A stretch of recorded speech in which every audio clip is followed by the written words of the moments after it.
শবে কদরে যে 20 রাকাত নামাজটা গেছে যেটা, সেখানে আমি 20 রাকাত নামাজ পড়ছি। কারণ সেদিন শাকিব খানেরও বার্থডে ছিল, শবে কদরের রাতও পড়ছে। আমার হিরোর বার্থডে, আজকে নামাজও পড়ছি।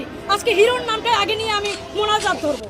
ওকে ফাইন, নষ্ট গাড়ি ঠিক করা গেলেও নষ্ট নারী ঠিক করা অসম্ভব। ওনাকে দ্রুত পাবনায় পাঠানোর ব্যবস্থা করা হোক, গাড়ি ভাড়াটা না হয় আমিই দিব। এরা হলো অভিভাবক শূন্য প্রাণী, কারণ নিজের বাবার জন্য দোয়া না করে অন্যের বাবাকে নিয়ে করে টানাটানি। তুমি তো খালা কনফার্ম জান্নাতি, পরকালে তুমি বাঁচাও বাঁচাও বলে চিৎকার করবে, আর তোমার হিরো সাকিব খান সে তো সিনেমার মতো দৌড়িয়ে এসে তোমাকে বাঁচিয়ে নিবে। সবে কদরে 20 রাকাত নামাজ আবার কবে থেকে শুরু হলো? এইসব কিছু মূর্খ মানুষের জন্য কিয়ামত ঘনিয়ে আসতেছে। এরা কি করে কি বলে একবার চিন্তাও করে না, নিজের সাথে সাথে লাখো কোটি মানুষের ঈমান নষ্ট করে দেয়। জাহেলি যুগ চলছে, এরাই তার বাস্তব প্রমাণ। পাবনা পাগলা গারদের দৃষ্টি আকর্ষণ করছি, আপনারা যে ওই দিন মাইকিং করলেন, আপনাদের